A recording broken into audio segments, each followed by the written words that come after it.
Welcome to the Tucson Tasty Show. I'm your host, Wesley Source, and we have an amazing show lined up for you today. We've got, of course, we've got Cody Peck, our permanent guest co-host, I think. Yeah, I think I am stuck here, whether you like it or not.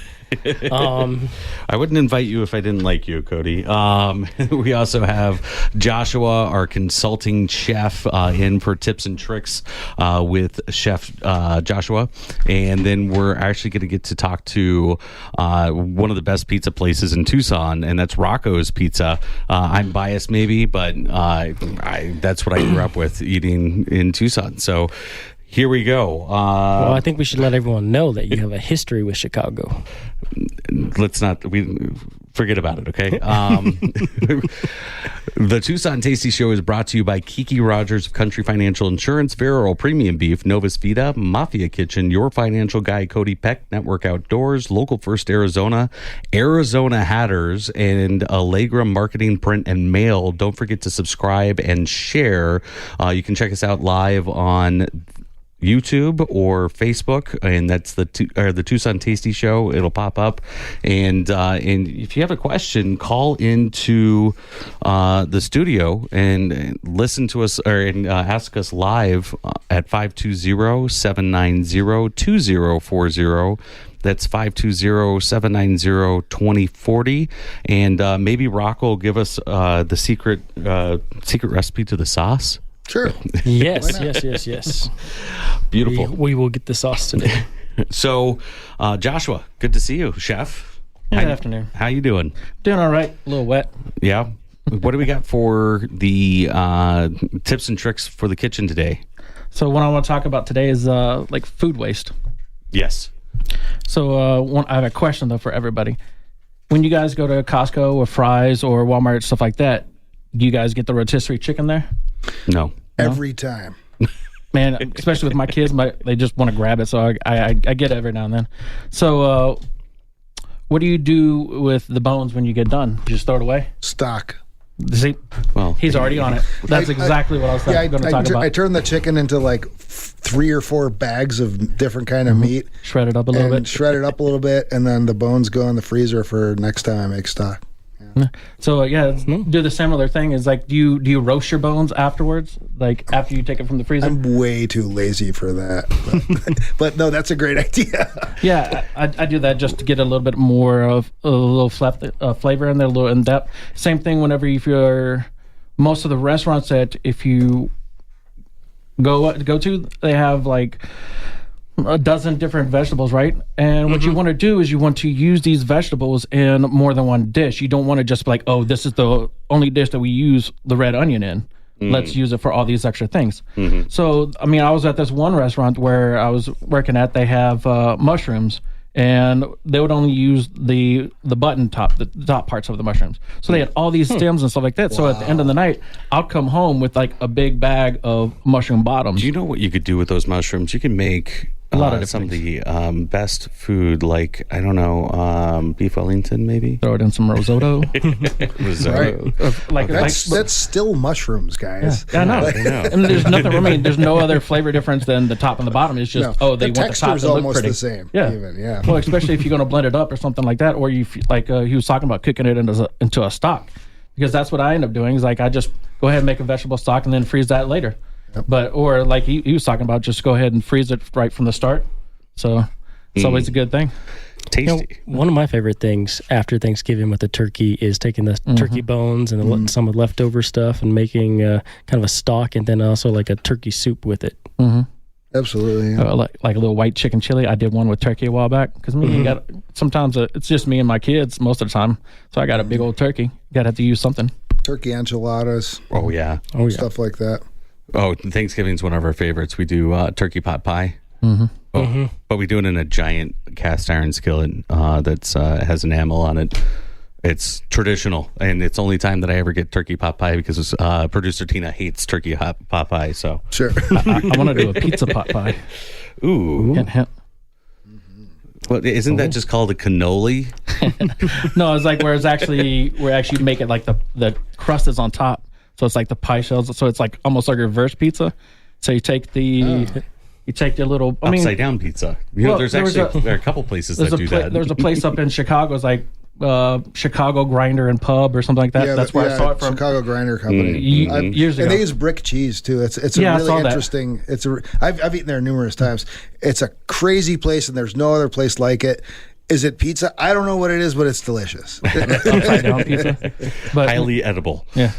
I've tried to do it a few times, but the sauce gets like so watery at the bottom, and sometimes the cheese doesn't do it. It's like I just don't have the right oven.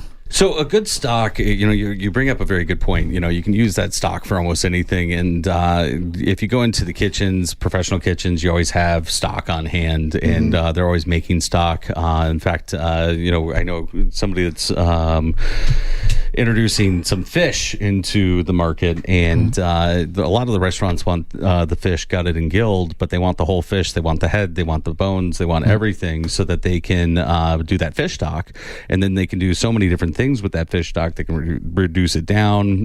They can. I mean, it's endless, right? Just like with chicken or beef, and it's so many amazing things. So.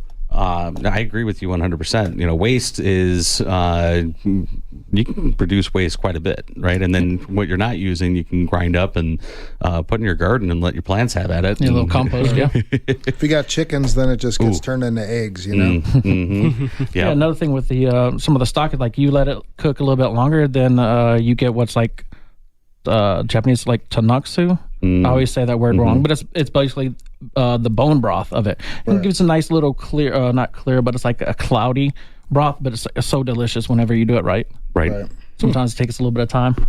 Sure. If you've worked in like a French style kitchen, they have demi-glace on hand all the time, and that's roasted bones and vegetables like cooked down into like basically a gel, and that's just instant stuff, Instant flavor added. Make some fried rice, throw a little bit of gel. There you go. So wait. So they use a stock, and then they put a little gelatin in it, and that's what they're using. No, all the gelatins from usually a demi-glace is usually veal bones, and you roast them good and long, and then cook it with some vegetables down into just a really rich gravy, and then it's a portable soup. It's a chunk of something that you can use to flavor other stuff. It kind of comes like a Jello kind of type. Right. That sounds so incredible. There's so much gelatin flavor in it. Yeah. So. I'm so hungry right now. This showcase makes you hungry. Luckily, there's a pizza out in the lobby. That's for the third segment. But, all right. So, Joshua, tell us a little bit about, or a little bit more about. So, when you're taking it, how long do you boil it for?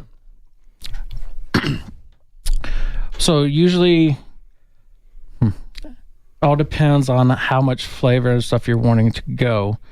Because the longer you boil it, and actually it's more of you bring it to a boil and then you reduce it down to more like a, say about medium low, because you don't want it to keep continuous boiling because all the extra heat. So it's a simmer. Okay. So you're gonna it takes a little bit longer process. And now this is when you want to go throw like some of your rosemary or thyme, some of your maybe a bay leaf or something like in there.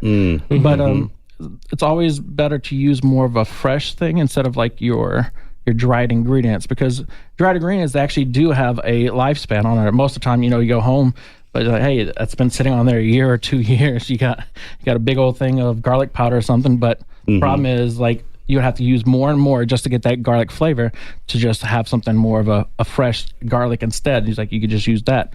So it's like It like I said, it all depends on time, and most of the time you want to cook to temperature, not to time. So you could look at a recipe and it says cook for 45 minutes, but next thing you know, you're cooking an hour 15. Because but would you use time?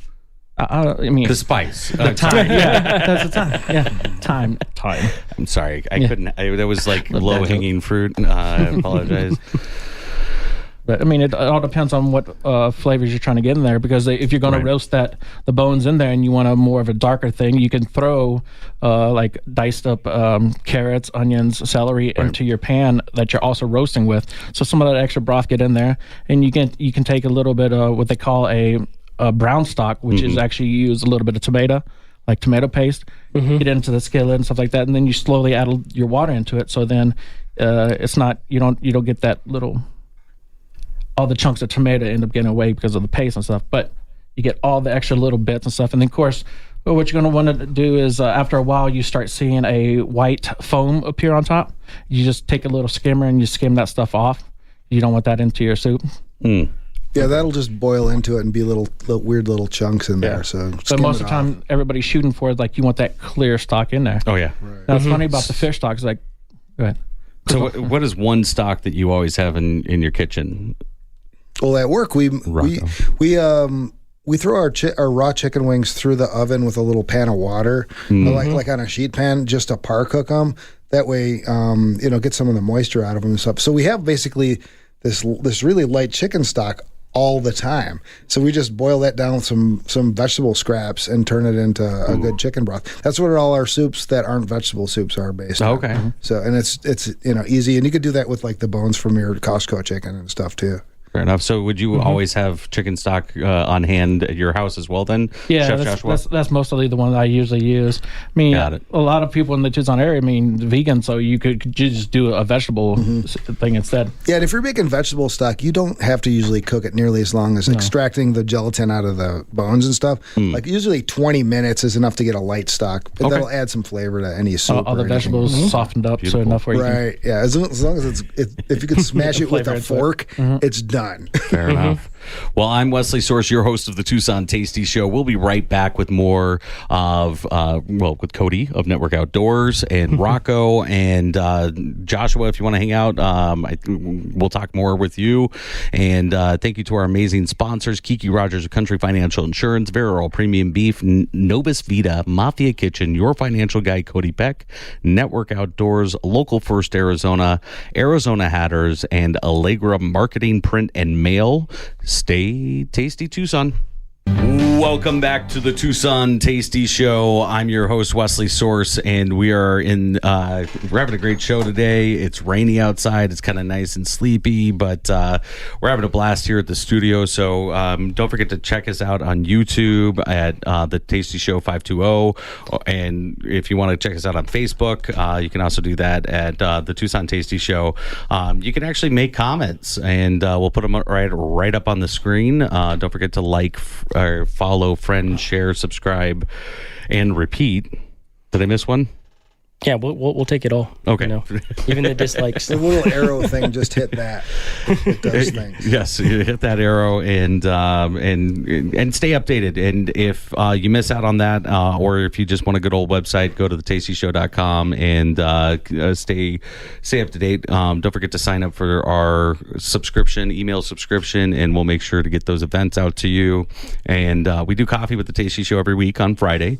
We're super excited to highlight all the coffee shops in Tucson and everything that they're doing. We have plenty, and some amazing coffee roasters in Tucson as well. And on top of all the other food and everything else, I mean, we got everything at this point. Very blessed. We're all set, man. And more to come. It's amazing the things that are happening in Tucson. It's great. When I was growing up here, it didn't feel like there was a lot, but now, I mean, it's endless. I cannot get to everywhere that I need to get to and try the food, but we try. And thank you for being here today, Cody, Network Outdoors. You have that beautiful shirt on. Tell us a little bit about Network Outdoors really quick. Well, Network Outdoors is a private membership and networking organization, soon to be across 9 states. And we take people who are like-minded individuals who like the great outdoors, off-roading, camping, fishing, hunting, shooting, all that jazz, bring them together for monthly mixers and then special events. I mean, we just had our first event outside of the United States up in Canada, beginning of the month. Ooh. And coming up soon, we got some CQB shoot house trainings up in Scottsdale. But I'm really excited. Now, you are excited because we have a Network Outdoors Expo and Wild Game Dinner coming up in October. That's right. October, what's the date? October 4th. And it's going to be out at the Pima County Fairgrounds? Yes. You and me will be over there Wednesday confirming details and everything else for everybody. Yes, we will. So if you are interested in coming and checking it out, the dinner does cost. It is tickets, but the expo will be open to the public for a few hours before the dinner. Beautiful. And one of the cool things about the dinner is it's actually in one of their AC buildings. So Yes. it might be a little bit warm outside, but then we'll be able to escape into the cool air. Yes, and I think we're excited because we're bringing back Chef Seth Meddy. He helped us cook our last one, and he'll be out there cooking, so you can come check him out, check out the food before the dinner's served. So we're gonna be able to talk to him, or is he gonna be too busy? He'll probably be a little busy, but I know you'll be over there with a camera and trying to interview him anyways. Fair enough. And we'll see about getting all the equipment out there and everything else. We're looking at partnerships with a couple appliance companies. Yep. And so it'll be a lot of fun. So Wild Game Dinner, October 4th, and that's going to be at the Pima County Shooting range, fairground area. So we'll be over there, and we already got some people. I'm not going to announce everything yet on who's going to be out there, but you got to tune in next week, and we'll give you updates as we go. Yeah. We got some people exciting. who are going to come showcase some products and stuff. So if you like the great outdoors, this is a place for you to come check it out. Awesome. So we have Rocco of, all right, let's try this one again. Welcome to Anthony Rocco DeGrazia. Yeah. Of Rocco's Little Chicago Pizza, better known as Rocco. Sure. And how you doing today? I'm doing great. It's good to be here. I like this show. Well, thank you very much for coming in, and it's our honor and pleasure to have you here today. So let's talk pizza. All right. How did you get started in pizza? It was always my favorite food. When the neighborhood, I grew up on the south side of Chicago and in very, blue collar working class neighborhood surrounded by like steel mills and stuff. And we had like probably at least half a dozen family owned pizzerias that you could choose from within a couple of square miles, Like there weren't any chains; it just didn't exist back in the 70s and 80s. And I grew up eating pizza, and every family had their favorite. Like you'd go to your friend's house, and they'd order a different pizza, and everybody would have their battle. They would battle which was their favorite, and it was always my favorite. And then back in the 70s, there was a segment on Sesame Street, which was like some Italian guys with like typical dit music and stuff. Of a guy making a pizza, like it was just a short segment that they had. I remember throwing the dough around. Yeah, I was just like, this is something that people do. Like it blew my mind, and I forgot about it. But my first job was in a pizzeria in my neighborhood, so it was like I don't know, it just worked out pretty good. That's awesome. So Southside Chicago, and how'd you get to Tucson? I moved out here I was going to try to go to grad school and stuff. I have a degree in anthropology. I was going to be an archaeologist and stuff. When I got here, though, everybody who went to Pima for a semester knew all the professors that were doing contract archaeology and had digs going on. I just was like, I was outmatched and underqualified. And so I went back in the kitchen, which is my first job. When I was in college, I worked in a pizzeria. My first job here was at the Bum Steer. May she rest in peace. And then worked at a couple pizzerias and restaurants here in town, and started making pizza at home. And my friends were like, "You should open a pizzeria. Your pizza's good." And that's what happened. Pretty much. And you opened in '98, and which is really great over there on. Yeah, we're at 2707 East Broadway, so it's like between Tucson and Country Club on Broadway. Yes. It was across from the old El Parador and stuff like that, like a very mid-century modern area that was neglected and affordable, but close to downtown and the students. Close enough, I wanted a freestanding building so that we'd had some parking and stuff like that. Yeah. What was the inspiration behind Rocco's Pizzeria? Was it just were you working? I wanted two things. My goals were simple. I had no business plan. It was like I wanted to make the best pizza in town, and I wanted a environment that I wanted to work in and didn't suck. And I think we did that, I guess. Absolutely. Yeah.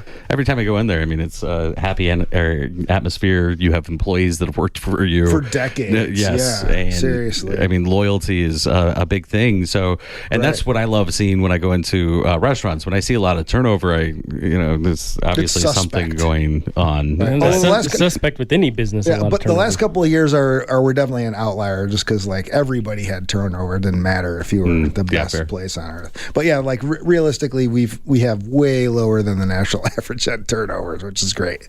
That's awesome. Institutional knowledge, that's great. That's what you want. Absolutely. So Yeah, you don't want that brain drain. No, man. Yeah, and like I can't train everybody. It's not something you should do 25 years into your business, that I have to curate every aspect of it all the time. So fair. Absolutely. So tell us, you get a new location coming October, we're November? we're moving from 2707 to 2555 East Broadway. So we're closer to downtown and closer to I-10 by like 200 yards. But the best of it is we're going to be in a newly rehabbed mid-century modern plaza with a lot of parking and twice as big everything. So we're going to have 99 seats inside, 28 outside, a bigger bar, and the kitchen's going to be designed what I want and twice as big. So we can do a lot more stuff, including catering, which we can't do now because we just don't have any room. So does that mean we're getting pizzas twice as big? We're not going to be mamas. I can't do like a bedspread size pizza, but yeah. We're all excited. First of all, we're excited. Everything's bigger, twice as big, so twice as thick. We're excited that the new kitchen is going to be air conditioned because this is the last year of the swamp cooled kitchen. That's going to make a difference. It's already brutal. Yes. Yeah, we were filming at Zio Pepe last week, and my goodness, it was just it's rough in there, man. I walked in and I was like, do you guys have like IVs hooked up? How do you stay alive back here? Baby powder. So I feel that. And then, so that's October. Or do you guys have a final date for that yet? We don't know yet because the vagaries of construction are elusive. Right. So we're hoping by the end of October. Maybe before that. We'll see. Fair enough. Yeah. Well, hopefully by October 20th, so you can open for my birthday and I come down there that's and our celebrate goal. with you. That's our goal. Yes, we'll have a dunk tank. Shots so fired. You can throw balls and dunk the Tucson Tasty Show host. Done. Here we go. That'll be ramp up for some other amazing things coming towards the end of the year, but that we can't talk about yet. But we're getting there. It's super exciting. All the fun stuff. In fact, the first episode of the Tucson Tasty Show will air July 6th. So just literally 2 weeks from today. Nice. I'm super excited and panicky about making sure that everything's just right on that first episode. Yeah. You know what? You have experience with that too, don't you? It'll be what it is. Yeah. Fair enough. So Rocco, we got a question that we got to ask. Sure. What is the one thing you keep in your kitchen in home that you recommend everyone else have as a tip and trick? I would say Locatelli Romano cheese. Absolutely. Oh my gosh. It's the one my grandma used to get, and it has a specific flavor, and it's a huge flavor enhancer, and it's a couple bucks more, but it's not that much, and it'll last forever if it's wrapped tightly. So get some Locatelli Romano cheese. It's the real stuff. That is actually something that I always have in my kitchen as well. I agree. Nice. 100%.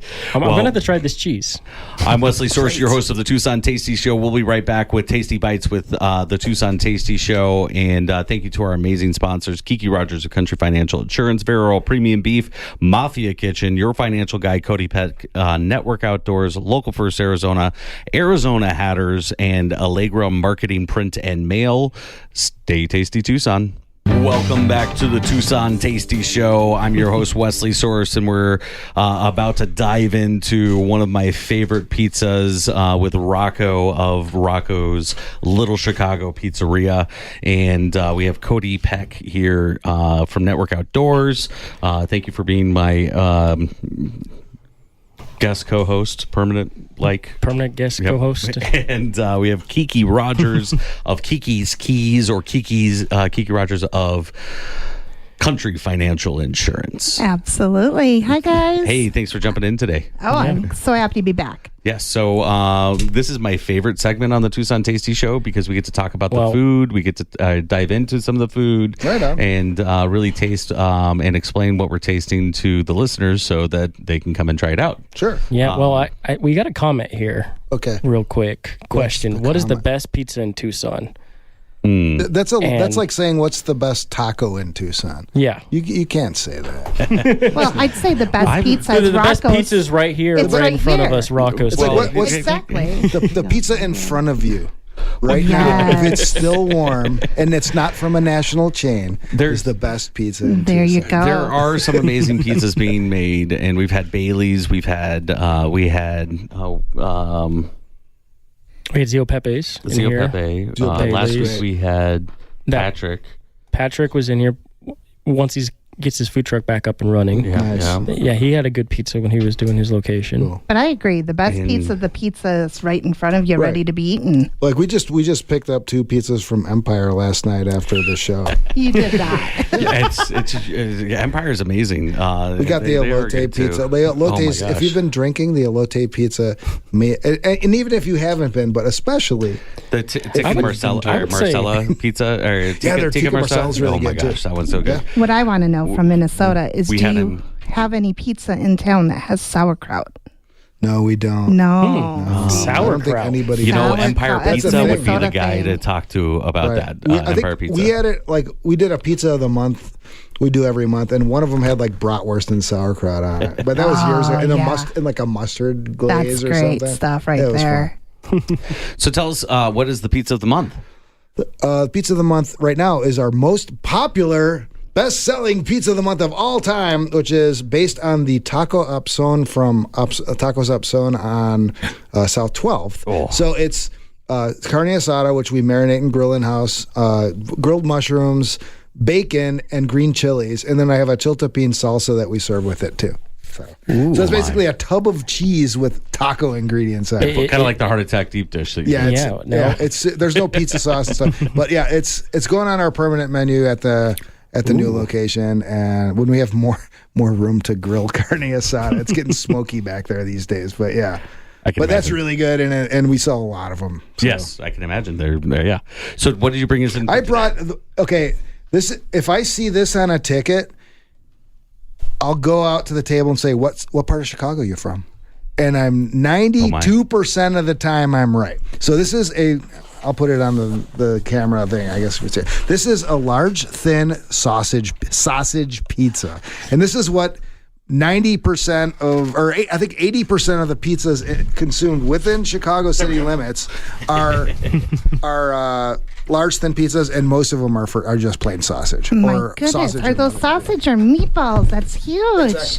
Yeah, this is sausage from Roma Imports. I was gonna ask. We've been getting it made for us since we opened, and they spice it. We used to like buy their regular sausage and put more fennel and garlic in it, and then they're like, "Wait, you're doing that? We'll do that for you." So they spice it for us, and that's typical of Chicago. There's like a sweet sausage Sweet with sausage. fennel in it. Yeah. That's Italian sausage. I It's mean, Italian sausage, yeah. Is If it it not doesn't something have else? fennel, Well, the it's stuff not. Roma Imports regular sausage is based on a Sicilian sausage because the original owners were Sicilian, and it does not have garlic in it, and has just a moderate amount of fennel. So yeah, very basic, and parsley and I stuff. grew up with Sicilian and Italian sausage, so Right. yeah, I know Yeah, it's me very too, different. man. My grandfather was Sicilian, and my grandmother was from northern Italy. Sure.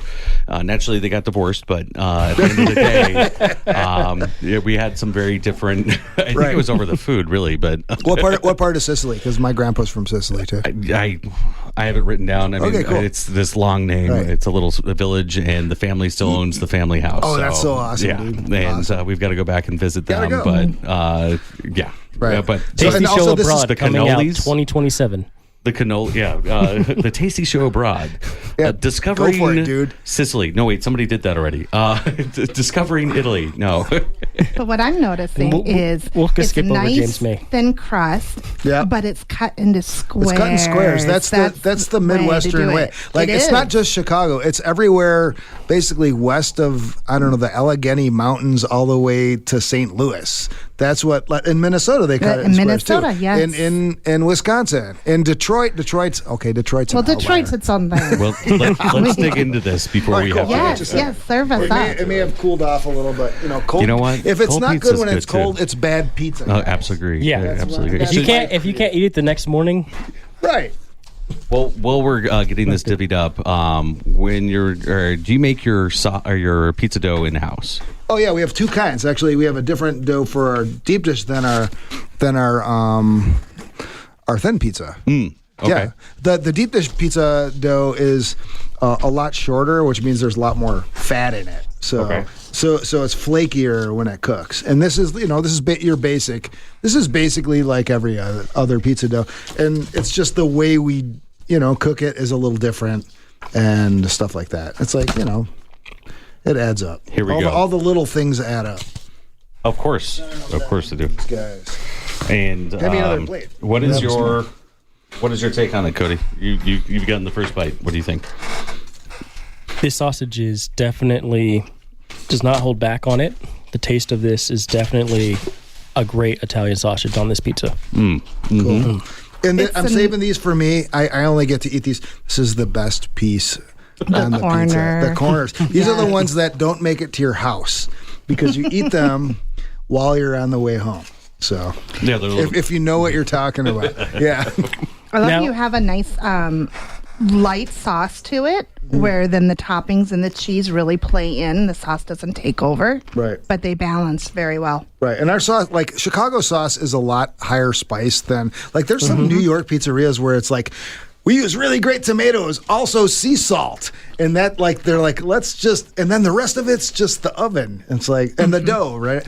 But Chicago sauce is usually highly spiced. Some of them are really sweet, like exceptionally sweet. They'll like brown sugars in the sauce and stuff. And those are definitely an acquired taste if you haven't grown up with them. But I like a sweet sauce. Ours is not a sweet sauce, but I like that too when I go back to Chicago. What's your favorite place in Chicago to get pizza?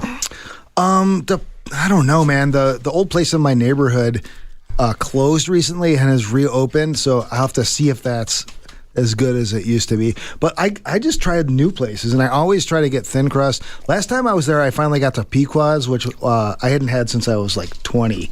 And it was still good, and it's deep. Their deep dishes, different than everybody else's. A little bit has caramelized edges and stuff, and that's one of the places I recommend to people. Well, I love though that you're representing the thin crust, because a lot of people do associate the Chicago deep dish, but that thin crust really has a nice substance to it, and it doesn't have that cardboard that you get with the. It's like this, Cody. Unfortunately, since we use a conveyor oven, it's hard for us to get the crunch that you get at a lot of places that have a deck oven. If you really want to experience a Chicago thin crust crunch, Basil's is the way to go. Their pizza is legit Chicago thin pizza. You will not be disappointed if you're a fan of that style. I think our flavors are a little more bright, but I can't compete with their crust. I just can't. I prefer this. This is you can kind of fold it in half and. Basil's has a very interesting pizza. It has maraschino cherries and bananas on it. That sounds good. They brought it into the studio. Cool. It would sound so weird, but it was like it kind of works. Yeah, That definitely puts a twist on pineapple for fruit on pizza. Yeah, right. that's a whole nother thing. Let's go to what other tropical fruits can we explore? No, I like the classics. The sausage is phenomenal. Yeah, So- it's not super multidimensional, but it's just like a sausage thin pizza, man. That's the thing for me, man. That's what I'm saying. Do you like spice? Like hot stuff? Oh, absolutely, yeah. Like I would if I was eating this, I'd put a bunch of chili flakes on it. So What about hot sauce? Oh, sure. I make a fermented carrot habanero sauce. So, that's really good, but I'll check out whatever you got, man. Oh, those look good. We got the Tucson Tasty Show challenge, and we've got the I'm being Or the- challenged. the Last Dab experience, and that's with the Pepper X. It's really good. The pepper, it's not really hot, but you definitely get the flavor of the pepper if you haven't had it yet. Cool. It's the hottest pepper in the world, 3 million Scoville. You don't need a lot. So it's basically tear gas, is what you're saying. No. It's not there's no aerosol. there. We're not going to aerosolize this at all. And What I else brought what's the next one? I brought the one down from it. This one's the bourbon Maple Reaper. That smells really and good. this one's insane, but it's actually really tasty. I tried this one, and then the next one that I try, it's Reaper, right? But it has a little bit of that sweet and spicy. Right? It's just good. Cool. I'll be trying this off the air, so in case I start choking or dying. Go to the Tucson Tasty Show Instagram page to see Rocco try the Pepper X. Seriously. So you said you make a habanero fermented carrot hot sauce. Right. And I was in Santo Domingo for vacation a couple of years ago, and I was like, I just got this hot sauce at the table, and I'm like, I was just parsing. I was like taking sips of it. And I was like, "What's in this?" And the guy's like, "I don't know, carrots." Like, you know. And so I kind of figured out just from eating it like 8 times what was in it, and it took me like 4 tries, and I think I nailed it. But I just make it for friends and stuff like that. But it's really good. Awesome. That's cool. We'll be right back after this short break. I'm Wesley Source, your host for the Tucson Tasty Show. Special thank you to our sponsors, Kiki Rogers, Country Financial Insurance, Fair Premium Beef, Mafia Kitchen, Your Financial Guy, Cody Peck, Network Outdoors, Local First Arizona, Arizona Hatters, and Allegra Marketing, Print, and Mail. And I'm your host, Wesley Source. Stay tasty, Tucson. Welcome back to the Tucson Tasty Show. I'm your host, Wesley Source, and we're here. We're on the home stretch, the final segment of the show, and we're here with Cody Peck of Network Outdoors, Kiki Rogers of Country Financial Insurance, and Kiki's Keys. Stay tuned after the show for another amazing episode of Kiki's Keys. And we're here with Rocco of Rocco's. Hi. Rocco's Little Chicago. Yeah. Pizzeria. And he is oh my feeding us gosh. well. This is great. You know, and I didn't get to talk about it enough, but I mean, the sausage really does come through, and this is exactly what my grandfather would have made. It's Sure. good, and Roma's Imports has always been a staple in the family because that's where we get the giardiniera from. Right.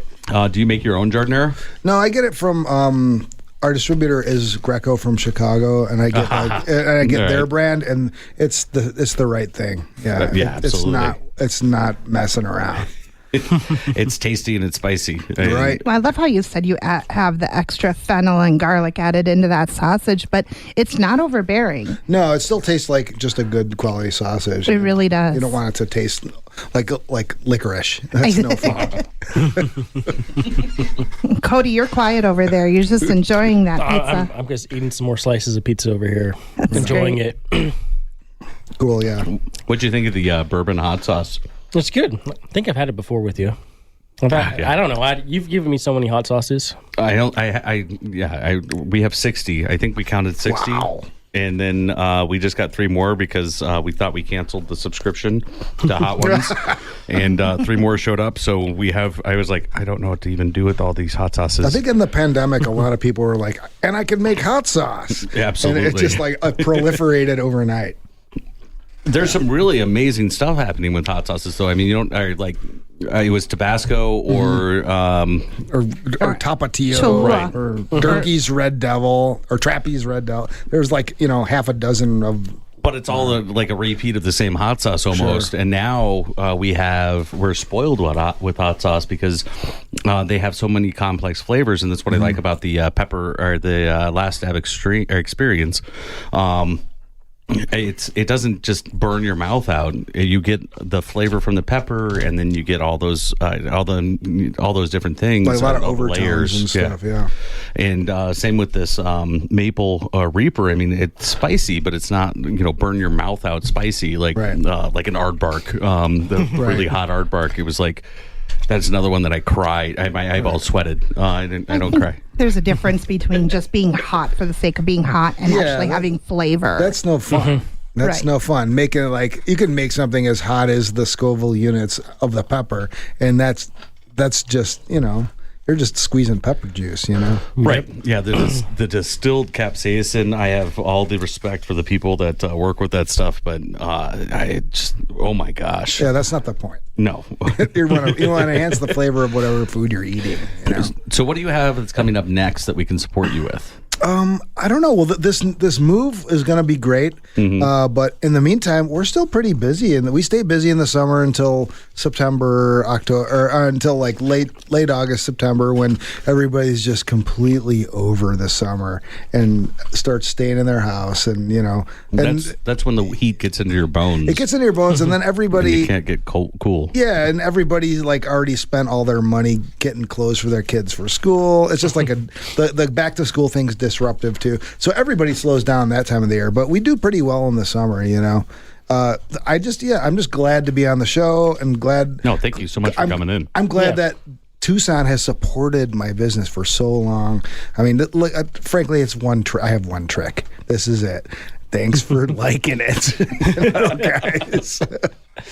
Well, we're so glad you're here. I mean, you definitely are a staple in Tucson and delivering some of the best pizza in thanks. town. And it's great. It's great. You said you grew up eating my pizza. It's weird to be. I still feel like we just opened, even though we've been there 25 years. And it's just like, I just hired the daughter of one of my first employees that was a friend of mine who wasn't even born when. That's humbling, isn't it? It's like that. It's just so weird, man, to be like a kind of an OG place now. But it's humbling. It's great, and I just feel thankful that the community supported us this long. So I just don't want to screw it up. As long as I don't screw it up, man. Fair enough. And we were talking about on one of the breaks, for me, Rocco's was the pizza revolution in Tucson because we had, the chain store or chain places, but we didn't have anybody that was doing pizza that they loved. And you can definitely tell that you love what you do. And we definitely appreciate that. Thanks, man. It comes through in the food. I mean, the amount of time that it takes the different flavors and the complexities that you take, or you take the time with on the sausage, just shows. Sure. And look, everybody's palates have changed a lot since 25 years ago. I can run specials now that nobody would have touched back then, and I think we've all benefited from the Food Network and like cooking shows and everything, and it's like we're reaping the whirlwind now, man. There's so many good places to eat here. The quality of chefs here is great. It's just a lovely place to go out to eat. Speaking of your specials, what was like the craziest pizza you decided to just put, like, I don't know, I want to throw these things together and it worked? I don't know, man. We did a banana one once and that didn't fly. Gotta talk to Bailey's. There it is. You were talking about the banana and maraschino cherry. But it was like a savory banana one. Oh, wow. Which that works in certain cuisines, right? But like, I wonder if plantains, fried plantains. Right, it didn't work. It worked okay, but I didn't sell too many of those. But you do, you definitely do well with what you do. So, one last thing, I don't know if you heard about it or not, but they're actually doing a canned food drive over at Park Place Mall. Oh, cool! And, they're doing that today, right? They're doing it today. They're doing the build. There's going to be judges out there on Monday morning to look over everything. It's a 10 by 10 by 10, so they can do 10 foot high, but they have to use the cans and make a meal, and then they have to have a structure built out of it. Cool. And so go and check it out at Park Place Mall and bring in some donations. You can actually cast votes with donations, and with $1.50, the food bank can actually feed family for 3 meals. Right? That's great. Yeah, they were talking about that. That was definitely impressive. Blew my mind. Yeah. Yeah, I did some work with a nonprofit, and they would be able to do meals for as low as 10 cents. That's so cool. That's incredible, because they can take that dollar and spread it far more than you or I could. Right. Well, when you're talking about the bulk, like taking the food and being able to get the bulk amounts and the other stuff and things, it reduces the cost a whole lot. And I'm sure food insecurity is at an all-time high right now too. Mm-hmm. I mean, I used to, when I was first had opened and I was poor, I used to go to the food bank and feed my family too. I know everybody's been there or knows somebody who's been there, so it's a great thing to do. Absolutely. And then we're going to be excited to be out there on Monday to walk through everything and check everything out and see where we're at. And hopefully maybe we'll see. Come by on Monday and walk up and ask me for a sticker. Get one of the Tucson Tasty Show stickers. It's not one of the hot sauce ones, just a regular sticker, but Rocco has one on his shirt. I mean, which is awesome. They go everywhere. Right. And Park Place is about as central as you get for the Tucson metro area, so absolutely. And I was hoping that she would call in and we could chat with her about how it's going, but it must be going so well that she's too busy to call in for the show. Hope they didn't get rained out today. Oh. Well, luckily it's not an outside mall. It's an inside mall, so they're good. That's right. Yeah. That's good. And so you can go check out, the structures and then go catch a movie and then go over to the food court and see what's there and, just make a day out of it. Why not? Over to round one, go bowling, play some arcades. Yeah, that's right. Yeah, because they have the round one over there. Yeah. round one They over there. do. So I mean, and they have an art. They actually have a theater. AMC, I think, or Yep. one of those. Yeah. Yeah, the upstairs theater is Yeah. really cool. Yep. Yeah, I watched the Challengers there a few weeks ago. That tennis movie. Oh, very cool. Oh. Yeah. Yeah, it's a nice theater. Are you talking about Century Theater 19? It's the one in Park Place. Yeah. Yeah. So there's actually a performance theater there as well. Oh, really? yeah. That's great. Cool. Yeah. So you got to go check it out, and don't forget to your dollars go a long way. So go check it out and vote for your favorite structure. Check it out, and if you're there on Monday. Like I said, you see me in the hat, come over and I'll give you a sticker. Not a problem. And definitely bring some canned goods. Let's help out those. Absolutely. Yeah. Yeah, those in need. Awesome. Well, we have about 53 seconds left on the clock. Rocco's, will you deliver all the way to Marana? We will not, and we only do Grubhub these days. So yeah, Fair enough. take it up with the Grubhub. Well, we got to get together for one of the TV episodes of the Tucson Tasty Show. Yeah, absolutely. Thank you so much for joining us today in the Tucson Tasty Show. We'll see you next Saturday from 3 to 4, where we'll have Brian Wong of BKW Farms. Thank you to our special guests and sponsors, Cody Peck of Network Outdoors, Chef Joshua Rocco of Rocco's Little Chicago Pizzeria, Kiki Rogers of Country Financial Insurance, Vera Premium Beef, Novus Vita Mafia Kitchen, your financial guy Cody Peck, Network Outdoors, Local First Arizona Hatters, and Allegra Marketing, Print, and Mail. I'm your host, and as always, stay tasty, Tucson.